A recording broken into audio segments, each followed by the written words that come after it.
I'm from Galicia, a region in Spain that speaks a language that is very similar to Portuguese.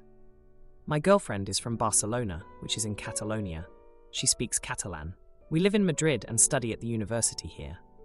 Everyone in Spain speaks Spanish, except for foreigners, pretty much on a native level due to education, media, and exposure. There is no such thing as a Spaniard who only speaks Basque, Catalan, or any other language, unless they are 90+ years old from some small village, and even then, they would still know the basics of Castilian Spanish. Okay, so here's the conflict. People from Catalonia are often very nationalistic and will sometimes refuse to speak Castilian. I was in Valencia and someone said, "Speak properly, speak Valencian," a dialect of Catalan, when I asked for directions in Castilian Spanish. My girlfriend invited me over to her parents' house in Barcelona. They talked amongst themselves for a bit in Catalan, and I understood about half or 2/3 of it. They greeted me in Catalan, and I said in Castilian that I don't speak Catalan because I'm from Galicia. They said something in Catalan to each other, which I think was negative. We ate dinner, and her sisters and their husbands were there. They were discussing things in Castilian, but would often say things to each other in Catalan, which I thought was rude. However, I let it go. They kept switching to Catalan during our conversation, and I politely reminded them like 5 times that I don't speak Catalan.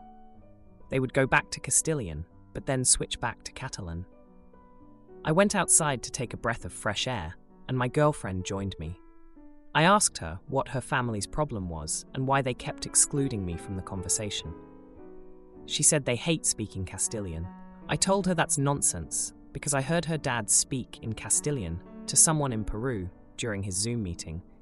He took a 30-minute Zoom call while I was there, and the mom was preparing food, and he never switched to Catalan. We rejoined the conversation, and they started asking me my opinion about things. I responded and asked them questions, but they just responded back in Catalan and continued speaking to each other in Catalan. I had enough and said, "I'm leaving now. The food was good, but I just can't stand the rudeness. I told you so many times that I do not speak Catalan. I don't feel welcome, so I'm going. Goodbye." The father said, "How freaking rude. We prepared such a good meal for you, and you are leaving it unfinished. We spent hours on this." They made an entire goose and like 5 side dishes. I said, "I freaking told you I don't speak Catalan. Why should I be here when you can't even respect me enough to speak in a common language? I never spoke to you in Galician, Portuguese, English, or Romanian. Frick you jerks." I grabbed my stuff and left. I had received 15 missed calls from my girlfriend last night, and I stayed at a friend's parents' home nearby. We haven't talked in a day, and I don't know what to do now. Now, for a few comments before the update. Comment 1. They start asking me my opinion about things. I respond. I ask them questions, and they just respond back in Catalan and respond to each other's responses to that in Catalan. This is just flat out rude, deliberately so. Out of some sort of parochial pride, they switch in the middle of a conversation with you to the local language they know you don't speak, rather than speaking the common tongue they know everyone present can speak and understand. It would be one thing if it were limited to asides to each other. But to switch right in the middle of talking with you in order to cut you out is just them being needlessly aggressive in their parochial BS. It is rude. You aren't speaking your native local language, but the common one in order to communicate. But rather than meeting you halfway and doing the same, they would rather play games than put that shoot aside for a day so they can get to know you. You don't get to give someone the finger repeatedly, then get all offended when they aren't willing to put up with it anymore. Not the idiot. Comment 2. Everyone sucks here. You are right that they were being rude. Whether it was intentional or they were just being lazy, it is still rude. I don't think you are wrong for how you feel. The way you responded, though, that got a little escalated and too far. They may be rude, but do you want to be rude too? You can say thank you for the food. Continue to repeat that you are leaving because you don't feel welcome. Unless they are willing to include you in the conversation, then you would rather go elsewhere. And feel free to offer to pay them if they really want to make a show about all the work they went to in order to kindly invite you to their home, etc. Because fair enough, they did go to all of that work. Unfortunately, they just didn't realize that human needs are more than just food and shelter. It's belonging and connection too. Maybe they will be better hosts to someone else. Your rudeness was not an acceptable response. Though fair enough that you walked out. Now, for the update. A lot has happened since my last post, and I'm still reeling from the events of the past few days. After the disastrous dinner with my girlfriend's family, things have only escalated, and I'm at a loss for how to handle the situation. The next day, my girlfriend finally reached out to me. She was apologetic, but she also tried to justify her family's behavior, saying that they're just very proud of their Catalan heritage. She told me stories about her grandparents, who lived through times when speaking Catalan was frowned upon, and how that struggle had left a deep mark on her family. I understood the history, but it didn't excuse their behavior towards me. We decided to meet up and talk things through. She suggested a cafe that her family owned, which I thought was a neutral ground. But when I arrived, I found out it was anything but neutral. Her sisters were there, and they immediately started speaking in Catalan, ignoring me completely. I felt like I was being ambushed. The confrontation was intense. Her oldest sister, who had always been the most vocal, accused me of not respecting their culture. She brought up the fact that I had never made an effort to learn Catalan, despite knowing my girlfriend for over a year. I was taken aback because my girlfriend had never expressed that it was an issue before. I tried to defend myself, saying that I had always been respectful and had even picked up some phrases to try and connect with them. But then, the news dropped. My girlfriend's sister revealed that my girlfriend had been complaining to them about my lack of interest in Catalan culture. I was shocked. My girlfriend had never said anything to me directly. I felt betrayed and hurt. The argument got heated, and I left the cafe feeling like everything was falling apart. I spent the night at my friend's place again, trying to process everything. The next morning, I woke up to find that my girlfriend had left several messages, begging me to meet her at her apartment. I agreed, hoping we could clear the air. When I got there, her demeanor had changed. She was remorseful and admitted that she should have been more upfront about her feelings regarding our cultural differences. She confessed that she had been under pressure from her family to find someone who embraced Catalan culture as much as she did. It was a side of her I hadn't seen before, and it made me question our entire relationship. We were in the middle of our conversation when her phone rang. It was her father, and he was furious. He had found out that we were meeting and demanded that she come home immediately. He didn't want her wasting her time with someone who didn't respect their culture. My girlfriend was torn, but she stood up to him, saying that she needed to make her own decisions. The call ended, and we sat in silence. It was clear that her family's influence was a bigger issue than I had realized. I was starting to see a pattern in their behavior, and it wasn't just about language, it was about control. The final straw came later that day. I was walking back to my friend's place when I bumped into my girlfriend's father. He was with a group of his friends, and they were all speaking Castilian. I overheard him making a business deal, and it was clear that he had no problem speaking Castilian when it benefited him. I confronted him, asking why it was okay for him to speak Castilian for business, but not with me. He was taken aback, and his friends looked uncomfortable. He tried to brush it off, saying that business was different, but I didn't buy it. I realized then that his pride in Catalan culture was selective and hypocritical. I walked away from that encounter feeling a mix of anger and clarity. It was obvious that my girlfriend's family would never truly accept me unless I conformed to their expectations, and that was something I wasn't willing to do. Moroccan half-black BFs. Parents think I'm not good enough for him, and Dad makes me eat food with excessive spice. Oh boy, I eat the whole bowl. BF is furious. Oh boy. They tried to arrange a marriage for him before he came out. Dad offers me money to break up with his son. Oh boy, we might leave early. I, 41-year-old man, am a white American, and my boyfriend, 38-year-old man, is Moroccan and half-black. His parents took a dislike to me the moment we met. We've been together for 2 years, and he lives in America. The incident in question took place a few days ago. This is only my second time meeting his parents.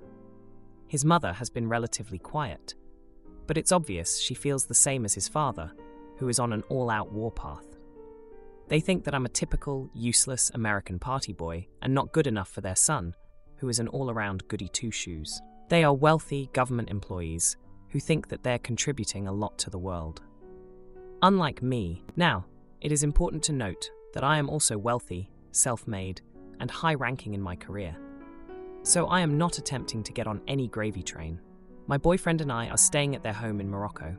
The four of us sat down for dinner, cooked by their private chef. Everybody got a bowl of some Moroccan food that smelled really good. I noticed that mine looked paler than the others and didn't have as much of a smell. I didn't comment at first. But then his father outright said, as if he was doing me a favor, that he told the chef to put a portion for me aside before she added any of the seasoning because he thought that my palate wouldn't handle the spice well. I have no issues with spicy food. I could tell that my boyfriend was already uncomfortable, and he told his father that I could eat what they're eating.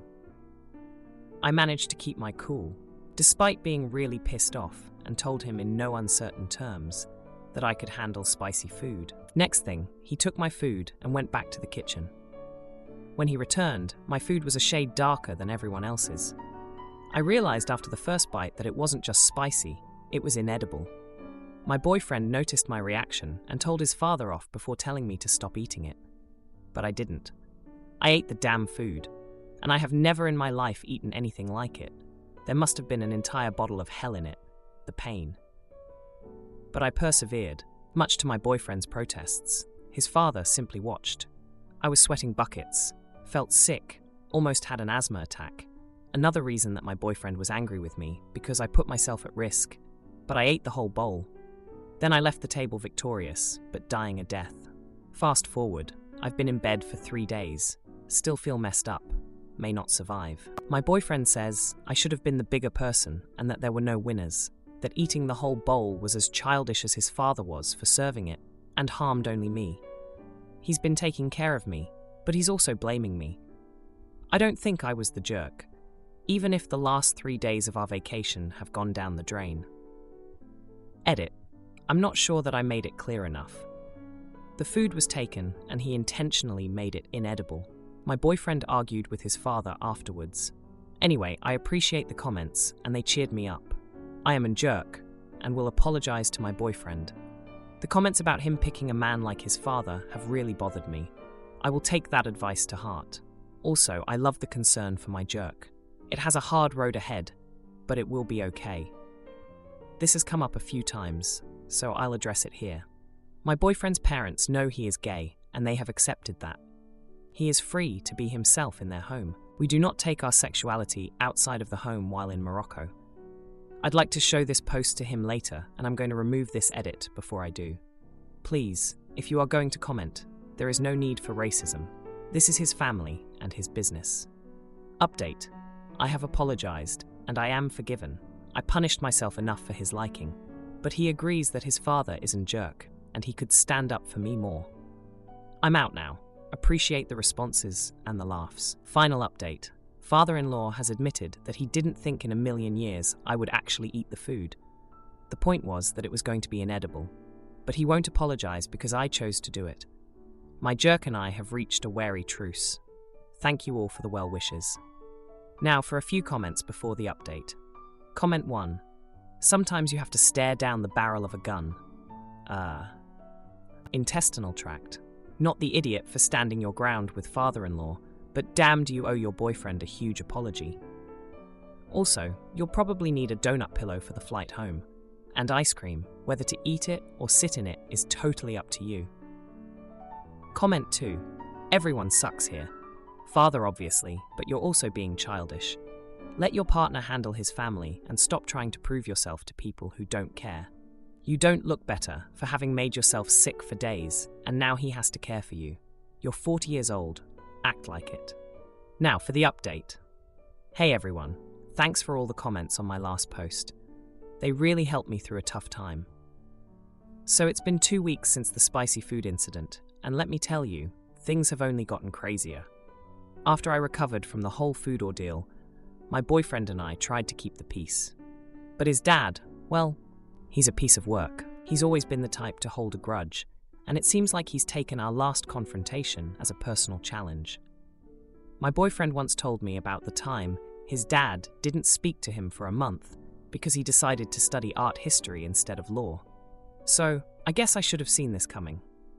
Just a few days ago, we were all in the living room, and his dad starts going off about how Americans have no culture or sophistication. I tried to keep my cool, but then he brought up the dinner incident again, saying I had no respect for their traditions. That's when I lost it.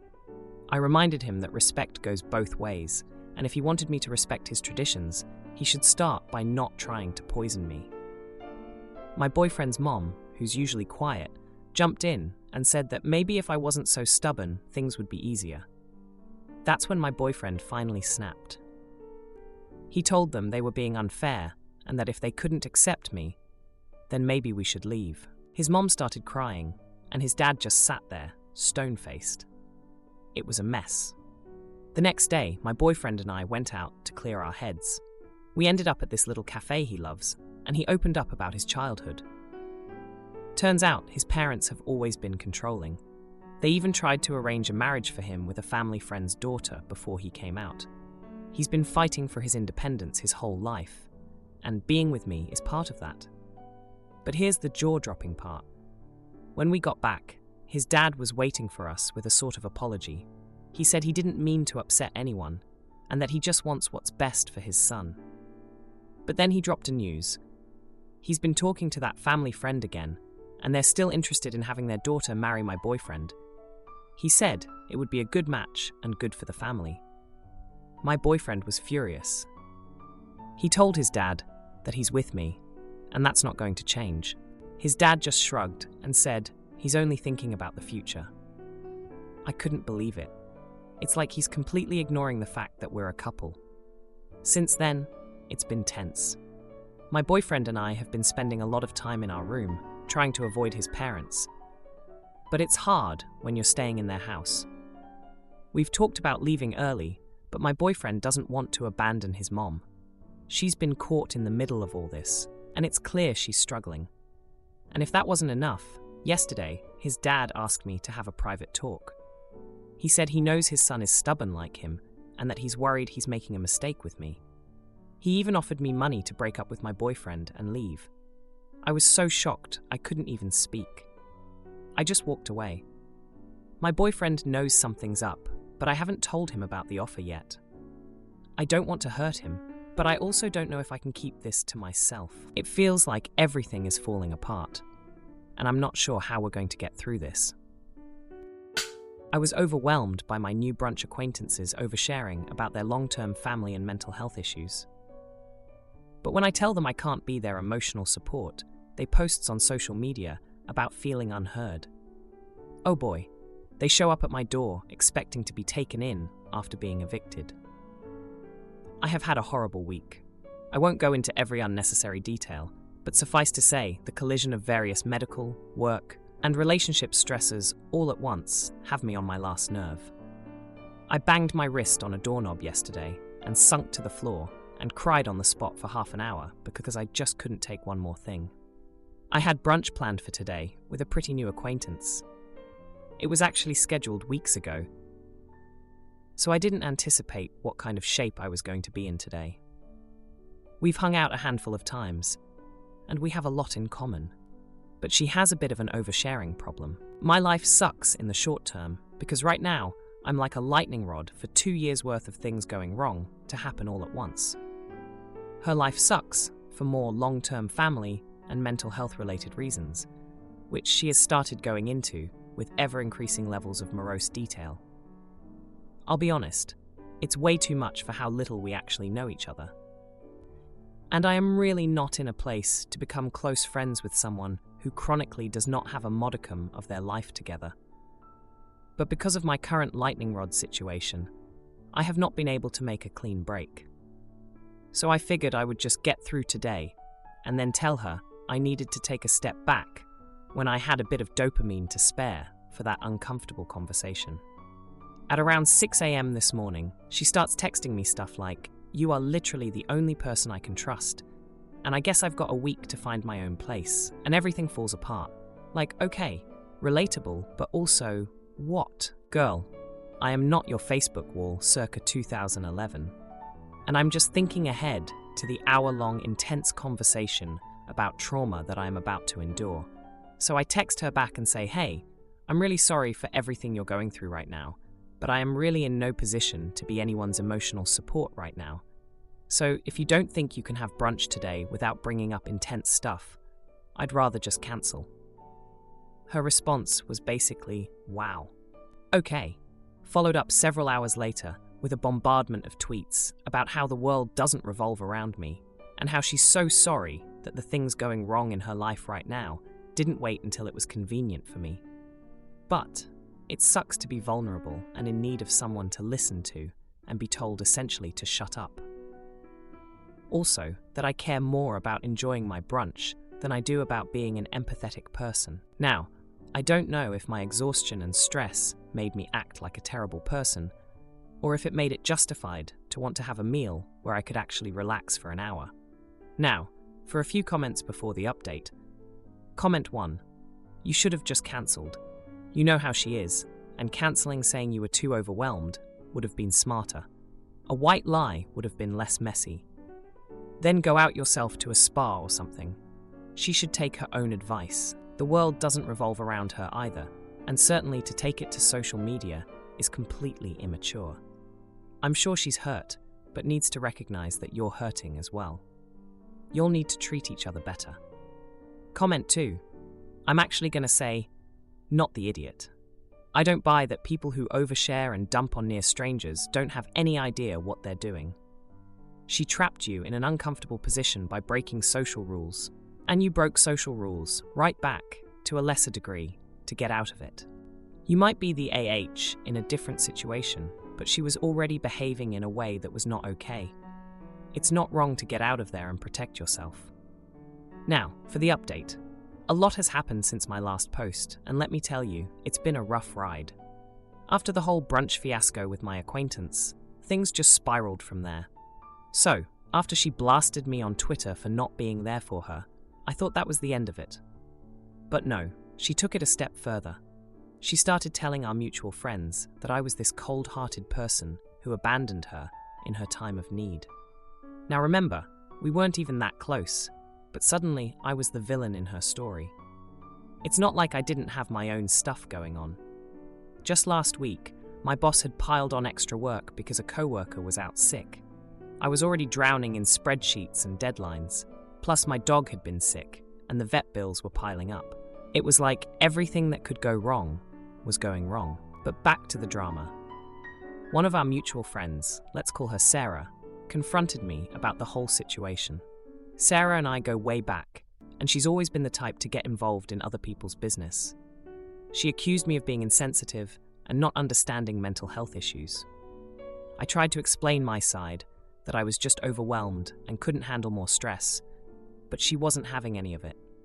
The next day, things got even worse. I found out that my acquaintance had been evicted from her place. She had nowhere to go, and guess who she expected to take her in? Me. She showed up at my door with her bags, saying I was her last hope. I was shocked. I mean, we barely knew each other, and now she wanted to move in. I didn't know what to do. I was already at my breaking point, and this was just too much. I told her I couldn't help her, that I had my own problems to deal with. She got angry, started yelling, and then left, leaving her bags on my doorstep. The next day at work, I couldn't focus. I kept thinking about her and wondering if I had done the right thing. My boss noticed and called me into his office. He's a stern guy, not much for chit-chat, and he asked me point blank if everything was okay. I broke down and told him everything. To my surprise, he was understanding. He even offered me a few days off to get my head straight. I was grateful, but also felt guilty for bringing personal drama into the workplace. When I got home, I found out that my acquaintance had been bad-mouthing me online again. She had posted a long rant about how I was a fake friend and how I had refused to help her in her darkest hour. People were commenting, taking sides, and it was just a mess. I felt so alone. Sarah wasn't talking to me, my other friends were distant, and I was being painted as this heartless person online. It was like a nightmare I couldn't wake up from. Then, out of nowhere, my ex texted me. We hadn't spoken in months, not since our messy breakup. They heard about the drama and wanted to check in on me. It was the last thing I expected. We had a long talk, and they actually apologized for how things ended between us. It was a small comfort, but it meant a lot at that moment. I spent the next day trying to clear my name. I reached out to friends, explained my side, and tried to mend fences. Some were understanding, others not so much. It was exhausting, trying to defend myself against accusations and explain why I couldn't be the support my acquaintance needed. And then, the final blow. My dog, who had been sick, took a turn for the worse. I rushed him to the vet, but it was too late. I had to say goodbye to my best friend, and it broke me. I couldn't believe that on top of everything else, I had lost him. If you liked this video, you'll probably like these too. Also, while you're here, please consider subscribing. It's your support that keeps this channel alive and allows me to make better and longer videos. Have a great day.